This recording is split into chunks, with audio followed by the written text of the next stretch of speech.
자, 오늘 우리에게 주시는 살아계신 하나님의 말씀은 호세아 13장 전체 말씀입니다.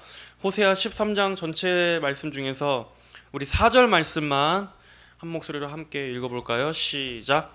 내가 이집트 땅에서부터 여호와 너희 하나님이다. 너는 나 외에 다른 신을 알지 마라. 나 외에는 구원자가 없다. 아멘. 자, 이제 호세아서의 총 14장 중에서 이제 13번째 장에 이르렀습니다. 오늘의 23장은 호세아 전체의 심판 메시지 가운데서 가장 심판의 정점이라고 할 수 있습니다. 이스라엘에게 닥친 무서운 미래를 최종적으로 선고하고 있는 장입니다. 자, 우리 13장까지의 지난 내용들을 한번 쭉 되돌아봅시다. 그렇다면 호세아 전반에 걸쳐서 지금까지 하나님만 홀로 말씀하고 계시다는 것을 알게 될 것입니다. 마치 하나님 혼자만 간절하신 것처럼 묵묵부답인 이스라엘을 향해서 하나님만 애타하고 계시는 것을 볼 수 있습니다. 하나님께서는 하나님을 떠나서 배도의 길로 계속 나아가는 이스라엘 백성들을 보시면서 때로는 질투하시고 때로는 분노하시며 때로는 애타는 심정으로 간절히 호소하셨습니다. 그렇게 하나님의 눈은 끊임없이 그분의 백성들을 보고 계셨습니다. 하나님의 눈은 한시도 자기 백성을 떠나지 않으셨습니다. 그러나 반면 이스라엘은 어떻습니까? 하나님의 계속된 호소와 오래 참으심에도 불구하고 이스라엘에게서는 어떤 진정 어린 회개나 돌이키고 자성하는 듯한 반응은 전혀 찾아볼 수 없었습니다. 이 13장에 걸쳐 오기까지 이스라엘 백성들은 하나님을 향해서 한마디 입도 열지 않습니다. 자신들이 하나님께로부터 얼마나 멀어졌는지에 대한 인식조차도 없습니다.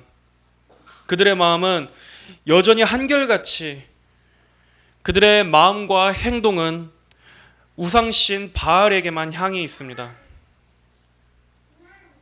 여러분, 호세아서의 초반부를 기억해 보십시오. 호세아 선지자가 음행한 자신의 아내였던 고멜을 계속 받아주고 품어주고 했지만 우리는 호세아서에서 그런 남편의 호의를 입었던 그 고멜이 남편에게 어떻게 말했는지, 또 그녀가 변화했는지, 감사함을 느꼈는지, 그 죄들을 완전히 끊었는지 우리는 성경에서 고멜의 목소리를 발견할 수 없습니다. 고멜은 계속해서 음행을 저지르고 또 호세아 선지자는 계속 그녀를 찾아다니는 이야기만 볼 뿐입니다. 마찬가지로 이스라엘 역시도 영적 음행만 계속할 뿐 하나님께 대하여는 그 어떤 반응도 없습니다. 이렇게 이스라엘은 그들을 구원해 주신 하나님의 은혜를 잊어버리고 교만하고 배은망덕했습니다. 하나님을 향해서 그 어떠한 한마디의 말도 입을 열지 않고 있습니다. 이것이 호세아 13장까지에서 나타나는 이스라엘의 한결같은 완악한 태도입니다. 그런 이스라엘을 향해서 하나님께서는 결국 최종적인 심판을 선고하십니다. 그들의 그러한 죄를 완전히 근절시키시기 위해서 계획하신 징벌을 시행하시는 것입니다. 자, 13장 1절의 말씀을 우리 한번 보겠습니다. 에브라임이 말을 할 때 사람들이 떨었다. 그가 이스라엘 중에서 높아졌으나 바알 때문에 죄를 지어 망했다.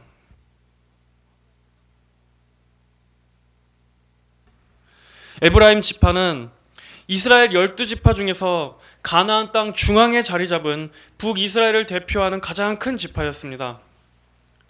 이 에브라임 지파가 가장 큰 중심 세력을 차지하고 있었기 때문에 하나님께서는 종종 북이스라엘을 부르실 때 에브라임이라고 부르시기도 하셨습니다. 북이스라엘의 첫 왕이었던 여로보암 1세도 이 에브라임 지파에서 나왔고 또 북이스라엘을 실질적으로 이끈 그 지도적인 지파도 바로 이 에브라임 지파였기 때문에 그들의 위상은 온 이스라엘을 떨게 할 만큼 컸습니다. 이러한 에브라임 지파의 높은 지위는 모세가 자신의 두 아들이었던 므낫세와 에브라임 중에서 이 동생 에브라임을 축복한 것에서 기인했을 것입니다. 하지만 하나님의 축복이 더해졌던 그 에브라임 지파가 지금 어떻게 됐습니까? 오히려 그 축복이 무색할 만큼 우상숭배로 타락하고 말았습니다. 그들이 그 자신들에게 예언되었던 그 장자의 축복, 하나님의 축복 안에 계속 머물렀더라면 에브라임 지파는 약속대로 큰 번성을 이루었을 것입니다. 그러나 그들은 이스라엘의 지도적인 지파라는 그 지위를 통해서 이스라엘 민족을 하나님께로 이끈 것이 아니라 오히려 바알 숭배를 끌어들이는 것에 악용했습니다. 바알은 가나안 땅의 우상이었습니다. 가나안 땅에서 바알 신은 다산과 풍요의 신으로 숭배받던 신이었습니다. 바로 그 바알을 하나님의 백성 안으로 끌어들인 장본인이 이 에브라임 지파였습니다. 하나님께서 여기서 특별히 에브라임이라는 호칭을 사용하신 것은 과거 하나님의 축복을 받았던 그 에브라임 지파가 지금 얼마나 타락했는가를 더욱더 노골적으로 드러내시기 위한 것이었습니다. 그가 이스라엘 중에서 높아졌으나 바알 때문에 죄를 지어 망하였다. 여기서 망하였다라는 단어는 죽음이라는 의미를 가지고 있는 단어입니다. 풍요와 번성의 신, 다산의 신이었던 그 바알 우상을 섬긴 그 결과가 어떻게 되었습니까? 기대했던 풍요는커녕 오히려 결국 죽음만을 가져오게 됐다는 뜻입니다. 하나님께서는 이렇게 그들을 노골적으로 조롱하시는 것입니다. 이렇게 사람이 보기에는 바르게 보여도 결국 우상을 쫓고 우상을 섬기는 것은 죽음과 멸망을 가져올 뿐입니다. 생명과 복의 근원이신 하나님을 떠나고 하나님을 알지 못하면 결국 그 끝은 사망입니다. 여러분, 인간이 영적으로 죽어서 이렇게 성경의 엄중한 원리를 알지 못하고 많은 이들이 그대로 멸망한다는 것이 얼마나 안타깝고 비참한 일입니까? 사람은 본래 하나님을 예배하기 위해서 창조되었지만 인간이 죄로 인해서 그 영적 인식이 굽어졌기 때문에 마땅히 섬겨야 할 하나님은 전혀 알지 못하고 우상에게 일평생 헌신하다가 결국 멸망으로 가고 맙니다. 눈에 보이는 우상들만이 아닙니다. 단순히 타종교를 믿는 데 국한되는 것이 아닙니다. 오늘날 눈에 보이지 않는 우상들이 얼마나 많습니까?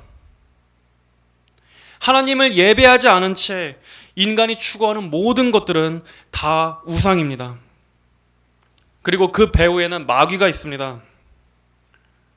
마귀는 하나님만 보지 못하게 할 수 있다면, 하나님만 바라보지 못하게 할 수 있다면 설령 인간이 그것이 자신의 꿈이던 목표던 얼마든지 추구하도록 내버려 둡니다. 이것만 이뤄진다면 나는 행복할 거야. 이것만 성취할 수 있다면 나는 정말 행복하게 될 거야. 그러한 행복을 약속하는 그 모든 것들이 결국 하나님으로부터 눈을 돌리게 하는 마귀가 세운 보이지 않는 우상인 것입니다. 우리 마음 안에 있는 우상인 것입니다. 인간으로 하여금 참된 행복이 하나님 안에 있다는 것만 보지 못하게 할 수 있다면 그것이 눈에 보이는 우상이든 보이지 않는 우상이든 마귀에게는 전혀 중요하지 않습니다. 이렇게 많은 사람들이 거짓된 행복을 약속해주는 이러한 마음의 우상들을 쫓다가 허무하게 멸망하고 마는 것입니다. 이것이 죄의 종로로 타는 인간의 실제적인 비참함입니다.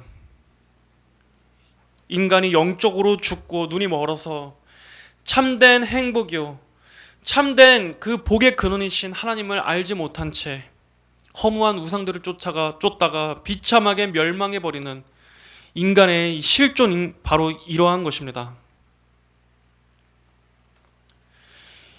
2절의 말씀, 지금도 그들은 더욱 죄를 지어 자신을 위해 은으로 형상을 부어 만들고 자기의 고안대로 우상을 만드니 그 모두가 장인들이 만든 것이다.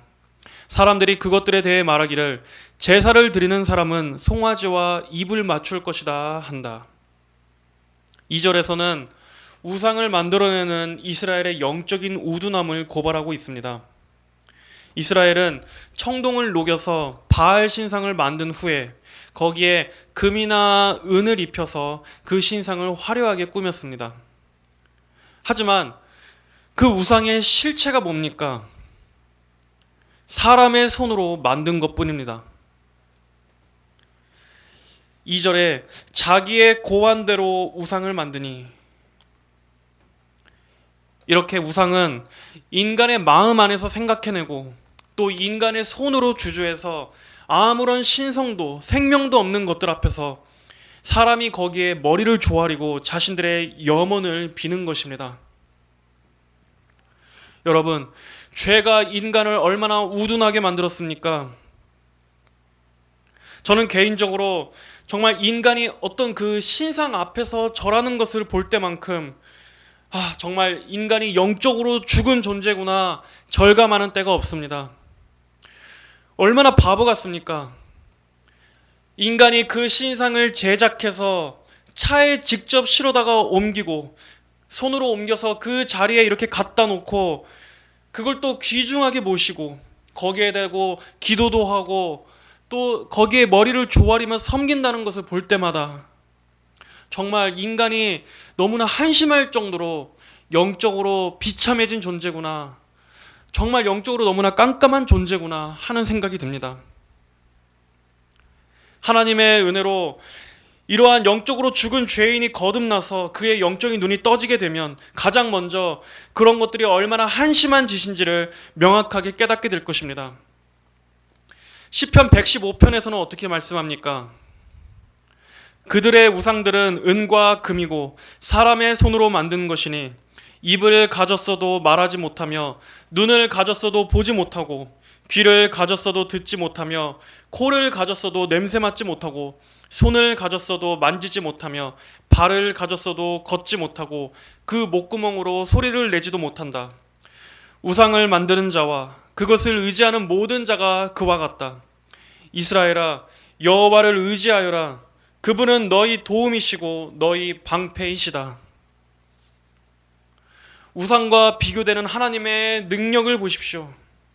하나님께서는 너무나 크셔서 감히 인간이 하나님의 그 신성을 담아낼 수도 없을 만큼 크고 영광스러운 분이십니다. 하나님은 인간이 만들어내는 그 어떤 조각품으로도 그 안에 갇혀 계실 수 없는 분이십니다. 그래서 하나님에 대해서 어떤 형상으로든 그것을 표현하는 것만으로도 죄라고 금하실 만큼 하나님은 인간의 손에 의해서 나타내질 수 있는 분이 아니십니다. 하나님의 그 거룩하신 영광과 그 신성과 그 위엄은 인간이 감히 그 어떠한 눈에 보이는 물질로도 표현해낼 수 없을 만큼 크고 두려운 영광의 하나님이십니다. 하지만 우상들은 인간이 손으로 직접 제작해내고 인간이 그 우상들에게 겉에 칠하고 또 그것들을 손에 들고 여기저기 옮기고 다니고 할 수 있으며 우상은 얼마든지 깨어질 수 있는 것입니다. 인간의 손에 의해서 이러저러하게 표현될 수 있다는 것 자체가 우상이 가지고 있는 어떤 그 우상 안에 있는 그 본질이 참으로 저급하고 더럽고 추잡스럽고 낮은 것이라는 걸 보여주는 것입니다. 바로 이것이 하나님과 우상의 본질적인 차이입니다. 하나님께서는 그런 저급한 우상들하고는 비교도 할 수 없는 크고 높으신 분이십니다. 자, 3절의 말씀을 보겠습니다. 그러므로 그들은 아침 구름 같고 일찍 사라지는 이슬 같으며 굴뚝에서 나오는 연기 같을 것이다. 지난 12장에서는 하나님을 의지하지 않고 다른 데서 도움을 구걸하는 이스라엘을 하나님께서는 바람을 먹으며 바람을 따라다닌다고 조롱하셨습니다. 마찬가지로 실체가 없는 우상을 쫓아다니는 그 끝에는 결국 이 3절의 말씀처럼 허무하고 덧없는 연기같이 아무것도 남지 않고 다 사라지게 될 것이다 하고 말씀하시는 것입니다. 이어서 4절에서는 내가 이집트 땅에서부터 여호와 너희 하나님이다. 너는 나 외에 다른 신을 알지 마라. 나 외에는 구원자가 없다. 나는 광야 메마른 땅에서 너를 알았다. 그들이 먹고 배불렀으니 그들이 배부를 때 그들의 마음이 교만하고 이 때문에 그들이 나를 잊었다라고 말씀하고 계십니다. 여기서 하나님께서는 이스라엘로 하여금 다시 그 출애굽 때를 기억하게 하십니다. 애굽 아래에 있었던 그때의 그 이스라엘은 어떤 신분이었습니까? 애굽의 종살이를 하면서 고대의 노역 가운데 부르짖고 신음하던 비참한 상태였습니다. 그런 그들을 애굽의 압제로부터 해방시켜 주시고 험난한 광야에서 직접 먹이시고 입히시던 분이 누구셨습니까? 이스라엘은 벌써 그 은혜를 잊었습니까? 특별히 하나님께서는 광야에서 주셨던 10계명을 다시 떠오르게 하십니다. 너는 나 외에 다른 신을 알지 마라. 나 외에는 구원자가 없다. 하나님께서 10계명을 주신 것은 이제 이스라엘은 하나님의 백성으로서 살아가야 한다라는 그 정체성을 새롭게 심어주신 것이었습니다. 그러나 이스라엘의 현재를 보십시오. 그들은 자신들이 빠져나왔던 그 이집트에서의 그 종된 생활로 다시 돌아가고 있습니다. 이집트에서처럼 다시 우상신들에게 둘러싸여서 그들을 건져주신 진정한 구원자였던 하나님은 까맣게 잊어버린 채 다시 옛죄 아래로 스스로 종살이를 하러 들어가고 있는 것입니다. 하나님께서는 과거 이스라엘을 광야에서 돌보시던 그때를 말씀하십니다. 그들은 하나님의 전능하신 능력을 날마다 목도했습니다.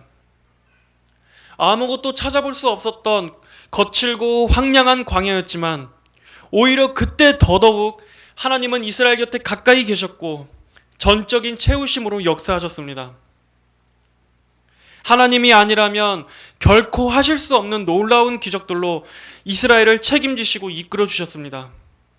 그들은 광야에서 베풀어 주셨던 하나님의 선하신 은혜를 부인할 수 없었습니다. 하지만 그들이 이제 가나안 땅에 정착해서 어느 정도 안정되고 번성하자 어떻게 되었습니까? 곧바로 그 마음이 교만해져서 하나님을 잊었습니다. 그들이 먹고 배불렀으니 그들이 배부를 때 그들이 마음이 교만하고 이 때문에 그들이 나를 잊었다. 이렇게 배부른 것이 교만으로 이어지고 결국 그것이 하나님을 잊어버리는 순으로 나아갔다는 것을 볼 수 있습니다. 이것이 어쩔 수 없는 인간의 타락한 본성입니다. 우리 생각에는 하나님께서 지금 내 삶에서 어떤 이 문제만 좀 해결해 주시고 내 삶을 조금만 더 윤택하게 해주신다면 더 열심으로 하나님을 섬길 것 같지만 우리 인간의 본성이란 그렇지 않습니다. 우리에게 어려운 문제가 닥쳤을 때 정말 하나님 외에는 그 어디에도 도움이 없을 때는 하나님 앞에서 간절히 기도도 하고 또 그 문제를 놓고 정말 온통 하나님께 매달리기도 합니다. 하지만 하나님의 은혜로 그 어려운 위기를 잘 지나가게 되면 우리는 어떻습니까? 그때 그 가난하고 간절했던 그 마음을 다 잊어버리고 어느샌가 또 태만해지고 나태하게 마음이 풀어집니다. 언제 그랬냐는 듯이 그때 그 열심히 매달리던 그 마음도 사라집니다. 이것이 인간입니다. 하나님께서 우리 가운데 어떠한 고통과 결핍을 주셨을 때는 오히려 그것을 하나님을 찾는 계기로 삼습니다. 하지만 하나님께서 우리의 모든 삶에 어떤 어려움 없이 평안하게 역사해 주신다면 오히려 하나님께 감사로 이어지기보다는 우리의 마음은 게으름과 또 정욕적인 것으로 흐르기 쉽습니다. 그러므로 만약 여러분의 삶 가운데 하나님께서 일정 부분 어떤 결핍을 허락하셨다면 여러분은 오히려 그것을 감사로 여기시기를 바랍니다. 그로 인해서 여러분이 하나님을 안 떠나고 하나님 안에서 살아갈 수 있는 것입니다. 오히려 하나님께서 섭리로 허락하신 그 결핍 때문에 여러분이 겸손해질 수 있고 기도의 끈을 놓지 않을 수 있고 하나님 앞에 절박할 수 있고 매 순간 하나님의 은혜를 의지할 수밖에 없게 됐다면 오히려 우리는 비록 힘들다 할지라도 그것을 감사의 제목으로 삼아야 할 것입니다. 하나님을 떠나게 만드는 풍요는 오히려 저주가 되지만 하나님을 더 가까이 하게 만들어주는 결핍과 고난은 오히려 복이라는 것을 여러분들은 꼭 기억하시길 바랍니다. 이 땅에서는 그 결핍으로 인해서 또 때로는 너무나 아쉽고 눈물 짓게 된다 할지라도 오히려 그 가시들이 있기 때문에 여러분이 천국으로 가는 그 길에서 한눈 팔지 않고 곧게 걸어갈 수 있게 된다면 차라리 더 나은 것입니다. 그러므로 하나님께서 이 땅의 어떠한 부분에 여전히 응답되지 않는 결핍과 또 채워지지 않는 어떤 문제들을 계속 남겨두셨다면 여러분들은 오히려 그것을 천국으로 가는 한눈 팔지 않도록 만들어주는 채찍으로 여기고 오히려 그것을 감사하게 여기시기를 바랍니다. 하나님께서는 그 어떠한 모든 결핍조차도 마침내 천국에서는 비교도 할 수 없을 만큼 넘치도록 채워주실 것입니다. 그러므로 우리 성도들은 천국 본향에서의 삶이 우리의 진짜 삶이니 이 땅에서의 다소 아쉬움은 천국에 대한 소망으로서 채우시고 인내하시기를 바랍니다. 자, 계속해서 7절, 8절 말씀을 봅니다. 7절, 8절. 그러므로 나는 그들에게 사자 같고 길가에서 기다리는 표범 같다. 내가 새끼를 빼앗긴 곰같이 그들을 만나 그들의 심장을 찢고 거기서 사자처럼 그들을 삼킬 것이며 들짐승이 그들을 찢을 것이다. 하나님께서는 바로 전 구절에서는 이스라엘을 먹이시는 목자로서 말씀하셨습니다. 하지만 여기서는 하나님 자신을 사나운 맹수처럼 표현하시고 계십니다. 그러나 이것은 하나님의 공의와 자비에 어긋나는 것이 아닙니다. 하나님의 은혜에도 불구하고 이스라엘은 계속해서 하나님의 이러한 은혜를 멸시로 일관했습니다. 하나님은 계속해서 회개를 촉구하셨지만 이스라엘은 아랑곳하지 않습니다. 그러므로 결국 이러한 징계와 심판은 이스라엘 스스로가 자초한 것입니다. 여기서 하나님께서 스스로 잔인하고 사나운 맹수로서 자신을 나타내신 것은 그만큼 이스라엘에 대한 심판이 신속하고 무섭게 임할 것을 경고하시는 것입니다. 하나님께서는 죄에 대해서 심지어 계속되는 고집스러운 죄악에 대해서도 오래 참으시고 또 말씀으로 돌이키도록 인격적으로 대해주시지만 그럼에도 끝까지 완고하게 죄의 길을 고집한다면 하나님은 순식간에 철저한 파멸로 오시는 분이십니다. 심판이 당장 임하지 않는다고 해서 하나님을 계속 시험하다가는 결국 무서운 결과가 임한다는 것을 알아야 합니다. 9절부터 11절까지를 보겠습니다. 이스라엘아, 네가 망하였으니 이는 너를 돕는 자 곧 나를 대적하기 때문이다. 네가 말하기를 내게 왕과 지도자들을 주소서 하였으나 너희 모든 성읍에서 너를 구원할 네 왕과 네 재판관들은 이제 어디 있느냐? 내가 진노함으로 내게 왕을 주었고 분노함으로 왕을 패하였다. 이스라엘은 주변의 강대국들에 의한 잦은 침략과 위협 때문에 그들을 지켜줄 왕을 주시기를 하나님께 계속 구했습니다. 그러나 그들이 가장 원해야 했던 왕은 누구였습니까? 하나님이어야 했습니다. 하나님께서 그들의 진정한 왕이 되시는데 다른 누구의 보호가 필요하겠습니까? 그러나 이스라엘은 끝까지 하나님을 구하지 않습니다. 북이스라엘의 왕들의 역사만 봐도 그 계승 과정에서는 수많은 쿠데타와 암살로 얼룩졌다는 것을 알 수 있습니다.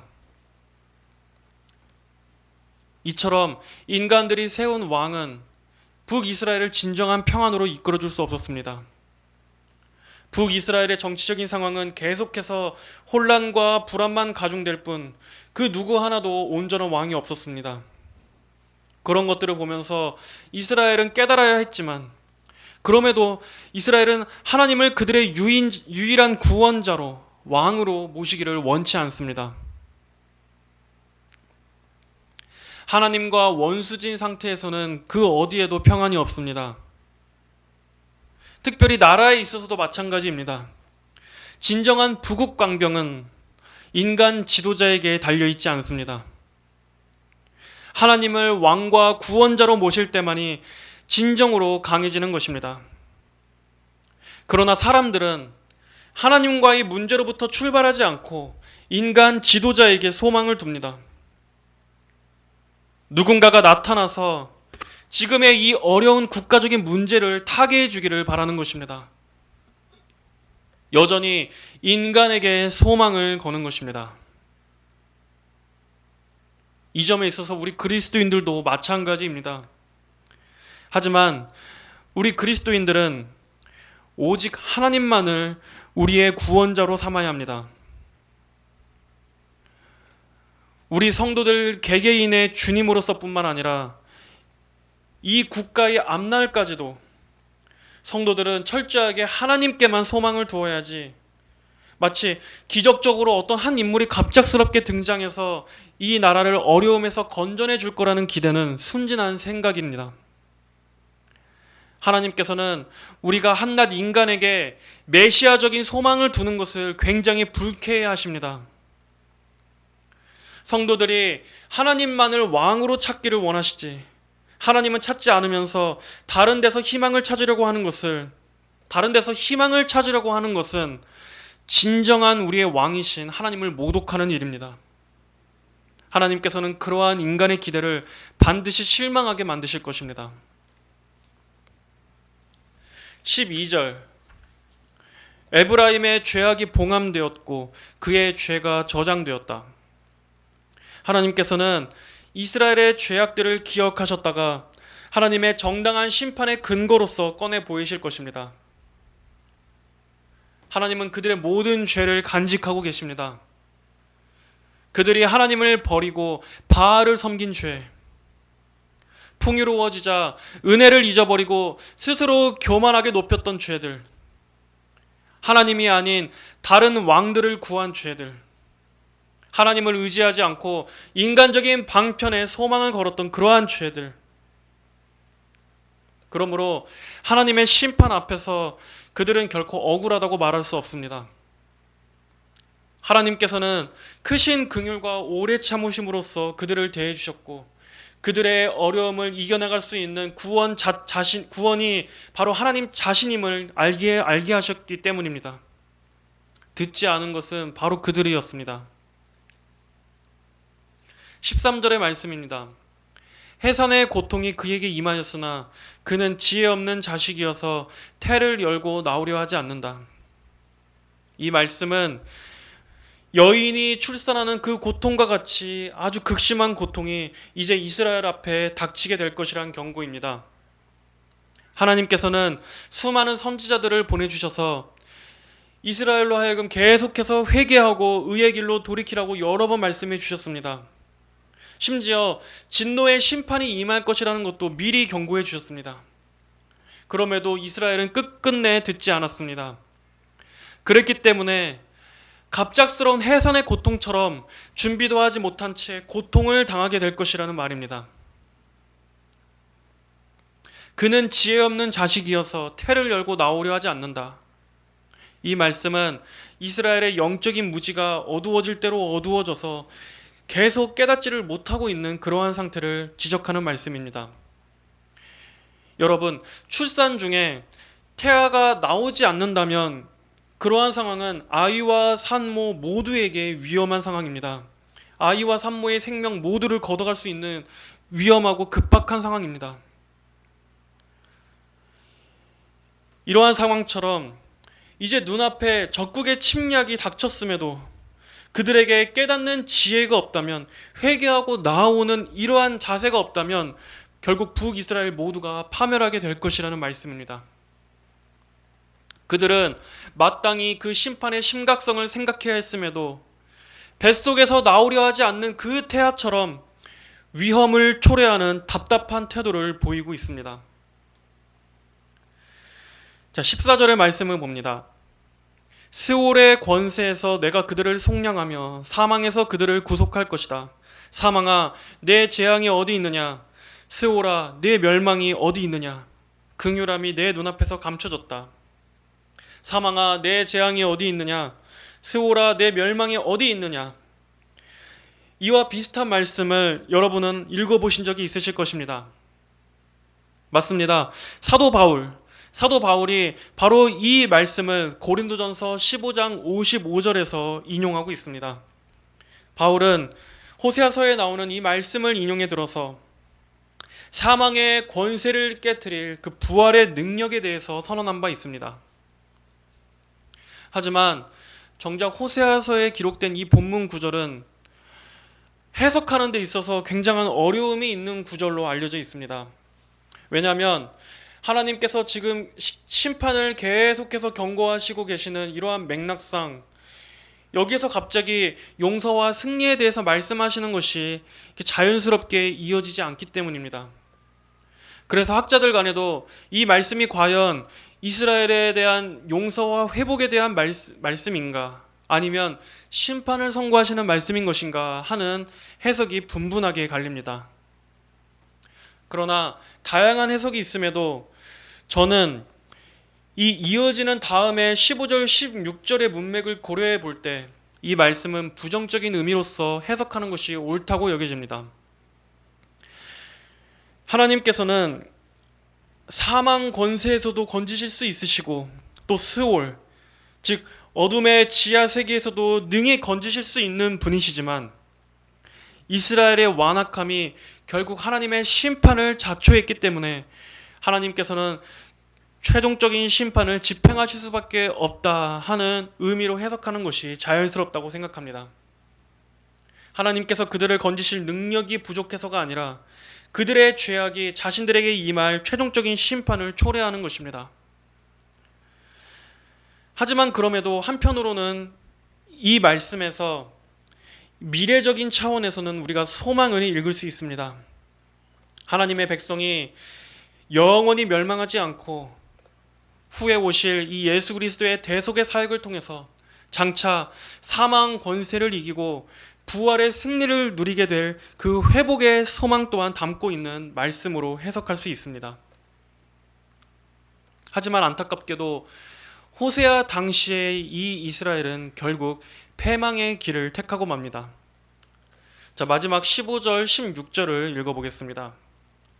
그가 형제들 사이에서 번성하더라도 동풍, 곧 광야에서 일어나는 여호와의 바람이 불어올 것이니 그의 물 근원이 마르며 그의 샘이 말라붙고 창고의 모든 보배가 약탈될 것이다. 사마리아가 자기 하나님께 반역하였으므로 죗값을 치러야 할 것이니 그들이 칼에 쓰러지며 그들의 어린아이들이 부서뜨려지고 아이 벤 여자는 배가 갈라질 것이다.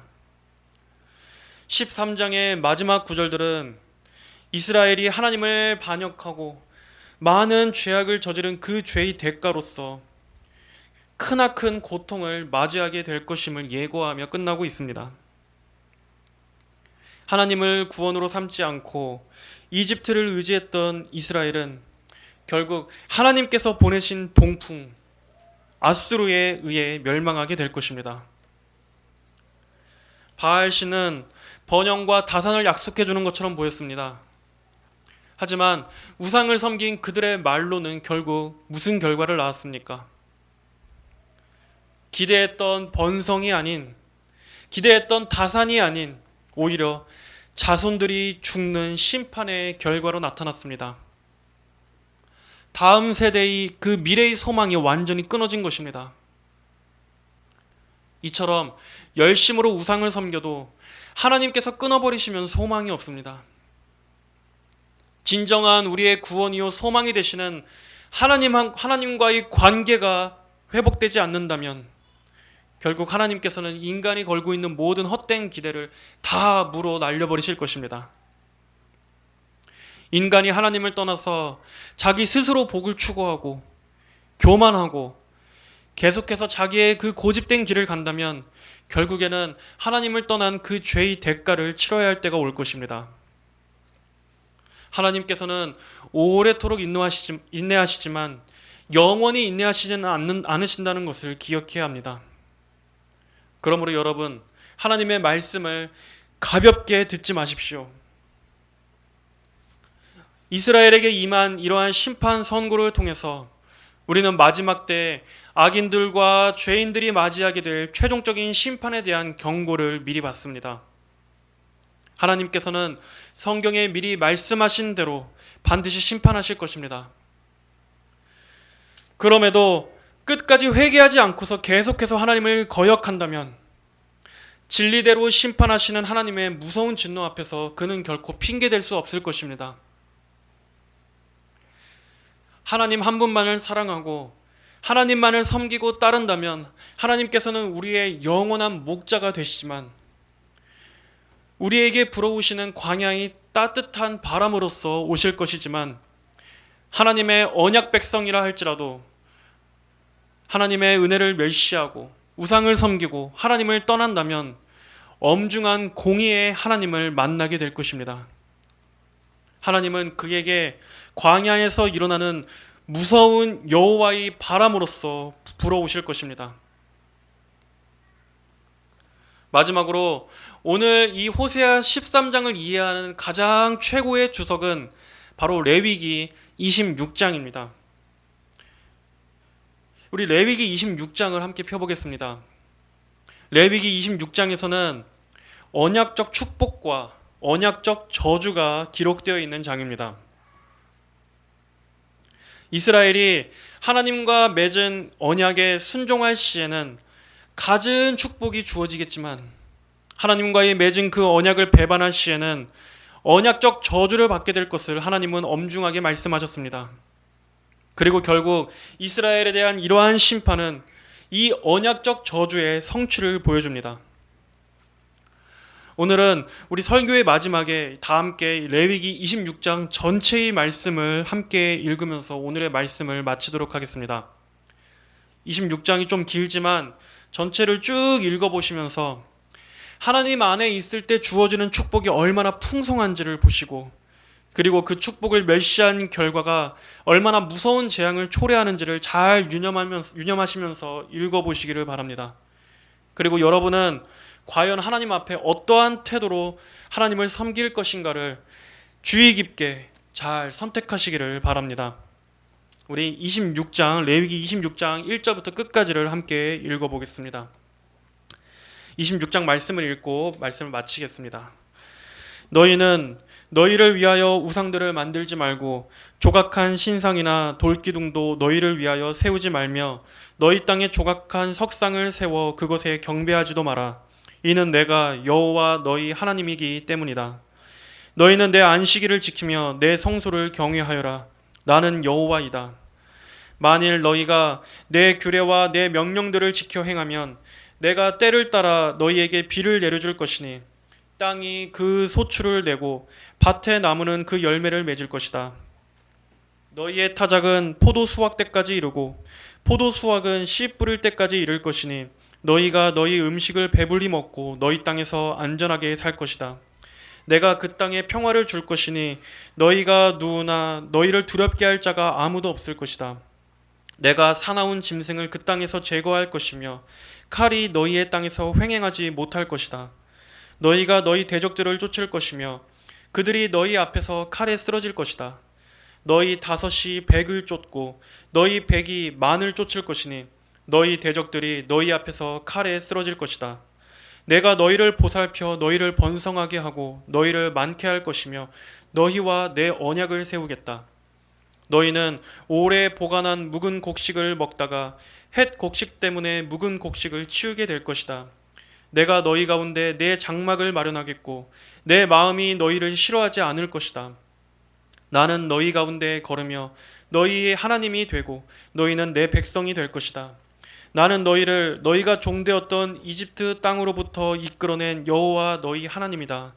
내가 너희 멍에의 빗장을 부수었고 너희를 바로 서서 걷게 하였다.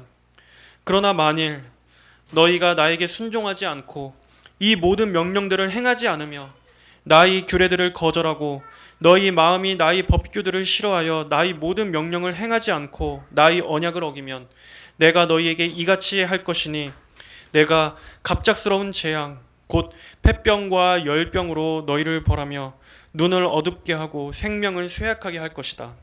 너희는 헛되이 너희 씨를 뿌릴 것이며 너희 원수들이 그것을 먹어버릴 것이다. 내가 내 얼굴로 너희를 대적할 것이니 너희가 너희 원수 앞에서 패할 것이며 너희를 미워하는 자들이 너희를 다스릴 것이다. 너희는 너희를 쫓는 사람이 없어도 도망할 것이다. 만일 이렇게까지 되어도 너희가 나에게 순종하지 않으면 내가 너희 죄들로 인하여 너희를 7배나 더하여 벌하겠다. 내가 너희 권력으로 인한 교만을 꺾겠고 너희 하늘을 철과 같이 너희 땅을 놋과 같이 만들겠으니 너희 힘이 헛되게 소모될 것이며 너희 땅은 그 소출을 내지 못하고 그 땅의 나무는 그 열매를 맺지 못할 것이다. 만일 너희가 나를 거슬러 행하고 나를 즐겨 순종하지 않으면 내가 너희 죄대로 7배나 너희에게 재앙을 더하겠다. 내가 들짐승들을 너희 가운데 보낼 것이니 그것들이 너희 자녀들을 빼앗아 가겠고 너희 가축을 죽이며 너희 수유를 줄일 것이며 또 너희 도로가 황량하게 될 것이다. 만일 너희가 이렇게 되었어도 나의 고침을 받지 않고 나를 거슬러 행한다면 나 역시 너희를 대항하여 걷고 너희 죄들에 대해서도 7배로 너희를 칠 것이다. 내가 너희에게 칼을 가져가서 언약을 어긴 것에 대하여 보복할 것이다. 너희가 너희 성읍들로 모인다 해도 내가 너희 가운데 전염병을 보내겠고 너희를 대적의 손에 넘겨주겠다. 내가 너희가 의지하는 양식을 끊을 때 10여자가 한 화덕에서 너희 빵을 구워서 너희에게 저울을 달아줄 것이니 너희가 먹어도 만족하지 않을 것이다. 만일 너희가 이렇게 되었어도 내게 순종하지 않고 나를 거슬러 행하면 내가 진노로 너희에게 대항하며 너희 죄들에 대해 7배로 너희를 징계하겠다. 그리하면 너희가 너희 아들들의 살을 먹고 너희 딸들의 살도 먹게 될 것이다. 내가 너희 산당들을 헐어버리고 너희 분향단들을 찍어버리겠다. 내가 너희 우상들의 부서진 것들 위에 너희 시체들을 놓겠고 내 마음이 너희를 싫어할 것이다. 내가 너희 성읍들을 황폐하게 하고 너희 성소들을 황량하게 만들 것이며 또 내가 향기로운 냄새도 맡지 않겠다. 내가 그 땅을 황량하게 만들 것이니 거기에 살고 있는 너희 원수들이 그것으로 말미암아 놀랄 것이다. 또 내가 너희를 민족들 가운데 흩어버리고 칼을 빼 너희 뒤를 쫓을 것이니 너희 땅은 황량하게 되고 너희 성읍들은 황폐하게 될 것이다. 그 땅이 황폐하고 너희가 너희 원수들의 땅에 있을 때 그 땅이 안식을 누릴 것이니 그때 그 땅이 쉬고 안식을 누릴 것이다. 너희가 그 땅에 거하면서 안식할 때 쉬지 못했던 그 안식을 그 땅이 황폐하게 되어 있는 동안에는 쉬게 될 것이다. 너희 가운데 살아남은 사람들은 내가 그 원수의 땅에서 그들의 마음을 약하게 할 것이니 그들은 흔들리는 잎사귀 소리에도 놀라 도망할 것이며 칼을 피해 도망치듯 도망할 것이고 뒤쫓는 사람이 없어도 쓰러질 것이다. 그들은 뒤쫓는 사람이 없어도 칼 앞에 있는 것처럼 서로 짓밟혀 넘어질 것이며 너희에게는 너희 원수들을 맞설 힘이 없을 것이다. 너희는 민족들 가운데서 망할 것이니 너희 원수들의 땅이 너희를 삼킬 것이다. 너희 가운데 살아남은 사람들은 너희 원수들의 땅에서 자신들의 죄악 때문에 쇠잔해질 것이며 조상들의 죄악 때문에 그들처럼 쇠잔해질 것이다.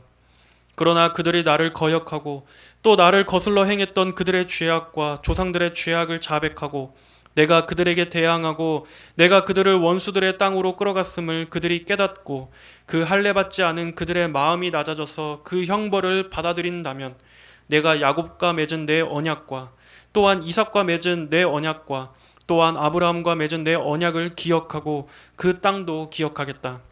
그러나 그들이 내 법규들을 거절하고 그들이 내 규례들을 싫어하면 땅은 그들로부터 버림받아 자기 안식을 누릴 것이며 그들은 자기들의 죄 때문에 형벌을 받아야 할 것이다.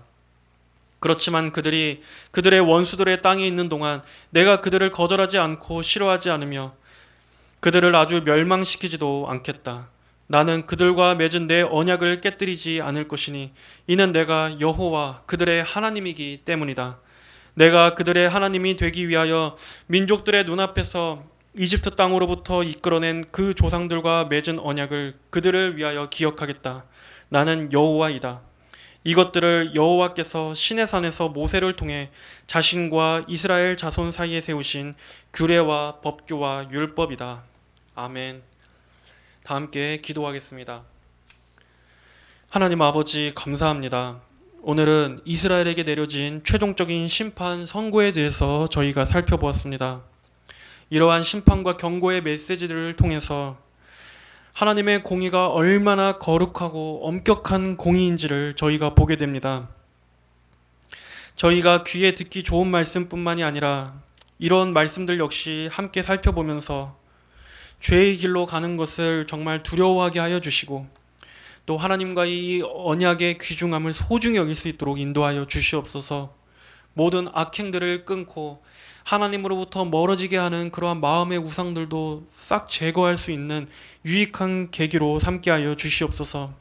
하나님 아버지, 하나님께서는 이처럼 공의와 또 진리대로 심판하시는 분이시지만 그럼에도 하나님의 백성들을 영원히 망하게 하시지 않으시고 그 언약을 기억하사 결국 하나님의 사랑하시는 독생자 예수 그리스도를 보내주셔서 하나님의 백성들을 대신한 화목제물로 삼으사 그 백성들을 영원한 구원으로 이끌어 주신 은혜를 감사하며 찬양합니다.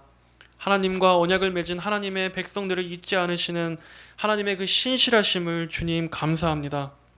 저희로 하나님의 이 공의와 하나님의 이 사랑을 균형 있게 바라보게 하여 주셔서 하나님을 떠나는 어리석음이 아니라 더욱더 하나님만을 섬기는 하나님만을 유일하게 사랑하는 참된 사랑으로 나아갈 수 있도록 온전하게 이끌어 주시옵소서. 예수님의 이름으로 감사하며 기도드립니다. 아멘.